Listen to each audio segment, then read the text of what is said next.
بسم اللہ الرحمن الرحیم۔ السلام علیکم۔ H I Urdu T V کے تمام ناظرین کو آج کی اس ویڈیو میں خوش آمدید کہتے ہیں۔ جان لے کہ دنیا کے مال کو جان سے عزیز وہ رکھتا ہے جو بے دین، بے عقل اور بے تمیز ہو۔ دنیا جہل ہے اور اس کا طالب جاہل۔ جب میں نے اپنے نفس کو مار دیا تو نفس مرد حق بن گیا۔ اپنے نفس کو مارے بغیر کوئی بھی شخص اللہ تعالیٰ کے عشق کو نہیں پا سکتا۔ سن، اگر کوئی حضور اکرم صلی اللہ علیہ وسلم کو مردہ سمجھتا ہے اور حیات نبی صلی اللہ علیہ وسلم کا انکار کرتا ہے تو اس کا ایمان سلب ہو جاتا ہے۔ دل میں تو نہیں تو دل ایک دوزخ، اور دل میں تو ہو تو دل ایک جنت ہے۔ مجھے میرے پیر مرشد کی نصیحت یاد ہے کہ یاد خدا کے سوا جو کچھ بھی ہے سب فانی اور بیکار ہے۔ عورت کی وفاداری اس وقت پتہ چلتی ہے جب تنگ دستی کے دن آ جائیں۔ اس میں اللہ ذات کا تصور سورج سے زیادہ روشن ہے۔ یہ تمام حجابات کو بے حجاب کر دیتا ہے۔ مرشد کامل کے بغیر اللہ تک پہنچنے کی کوشش بیکار ہے۔ پورے جہان میں دنیا اور اہل دنیا سے بدتر کوئی اور چیز نہیں ہے۔ وہ عجیب نادان لوگ ہیں جو اس بدتر دنیا کو اس میں اللہ ذات، دین محمد صلی اللہ علیہ وسلم سے بہتر سمجھتے ہیں۔ راہ خدا تعالی علم و جہالت میں نہیں بلکہ خالص اللہ کی محبت میں ہے، اور وہ اسے حاصل ہوتی ہے جس کی توفیق الہی ہو جائے۔ جس جگہ سلطان اپنا خیمہ لگاتا ہے وہاں کوئی شور و گل نہیں ہوتا۔ اسی طرح جس دل میں اللہ آ جاتا ہے وہاں غیر اللہ کا نام و نشان بھی نہیں رہتا۔ سالک کے لیے ضروری ہے کہ وہ راہ سالوک پر چلنے کے لیے کسی ہادی کو تلاش کرے۔ فقیر کی نگاہ میں اہل دنیا مفلس ہے اور اہل دنیا کی نظروں میں فقیر مفلس ہے۔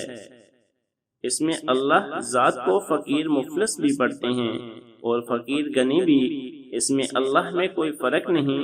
پھر کیا وجہ ہے کہ ایک تو مفلس ہی رہتا ہے اور دوسرا غنی ہو جاتا ہے؟ اس کی وجہ صرف یہ ہے کہ جو شخص اس میں اللہ ذات کو عزت و عظمت اور قدر جانتا ہے اسے اس میں اللہ ذات عزت و عظمت اور قدر کے مرتبے تک پہنچا دیتا ہے۔ تجھے معلوم ہے کہ بعض فقیر تو کسی کی پرواہ نہیں کرتے، انہیں گنج عنایت اور تمام جہان کا تصرف حاصل ہوتا ہے، لیکن بعض فقیر بے حمایت ہوتے ہیں جو روٹی کے ٹکڑے کی خاطر مارے مارے پھرتے ہیں۔ جو شخص فقر میں قدم رکھتا ہے اس کے لیے ضروری ہے کہ پہلے اپنے آپ کو علم ظاہری و باطنی میں آزما لے، کیونکہ اگر جاہل آدمی فقر شروع کرے گا تو آخر کار وہ مجنون و پریشان ہو کر اجعد کھا کر دیوانہ اور کافر بن جائے گا۔ اس کا دل سلب کر لیا جائے گا۔ ایک جاہل مرشد شیطان کا مرید ہوتا ہے اور عالم مرشد باجزید بسطامی رحمۃ اللہ علیہ کی مثل ہوتا ہے۔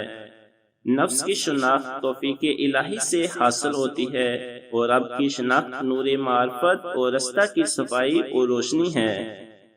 عورت سے جمع کرنے سے ایک چیز کو طاقت ملتی ہے اور وہ ہے نفس، کیونکہ شہوت نفس پر ہمیشہ سوار رہتی ہے۔ جو شخص خواہشات نفسانی کو پاؤں تلے نہ روندے اور نفس کے گھوڑے پر سوار نہ ہو اس کے لیے ان باطنی مراتب پر پہنچنا محال ہے۔ فی اللہ فقیر وہ شخص ہے جو قرآن مجید کی برکت میں نفس پر حکمران ہو۔ صاحب دانش و عقل کل وہ شخص ہے جو پہلے نفس کی مصیبتوں کو پہچانے، اور ان کا پہچاننا نفس کے خلاف ہے، اور نفس کے خلاف چلنا محض اللہ تعالیٰ کے لیے پرہیزگاری کرنا ہے۔ اے درویش کا راز خاموشی ہے۔ جو حق کے سوا کہتا ہے وہ عمودہ بات نہیں کرتا، اور جو حق ہے وہ عبادت میں نہیں سما سکتا۔ وقت ایک کاٹنے والی تلوار کی طرح ہے۔ اس چند روز زندگی کو غنیمت جان، اگر تو اس سے مستفید ہوگا تو بہتر ہوگا، کیونکہ تو نفسانی ہے اور جو نفسانی ہے آخر اسے فنا ہونا ہے۔ اے عقل مند عزیز، ذرا کوستامی اہل کابل کی طرف نگاہ کر، ان کے احوال سے واقف ہو۔ تجھے بھی چند روز میں یہیں آنا ہوگا، اس لیے تو معرفت الہی حاصل کر لے۔ عقل مند وہی ہے جو عداوت سے بچے، اس کی پرہیز قوت اور شوکت دشمن سے زیادہ ہو۔ اے ہمدم، اس حب سے دم کو چھوڑ دے جس کا کوئی فائدہ نہیں ہے، توحید میں غرق ہو کر عارف خدا ہو جا۔ نفس دشمن ہے، اس کی طلب پوری کبھی مت کر، تیرے لیے اس کی موت اس کی زندگی سے 1000 گنا بہتر ہے۔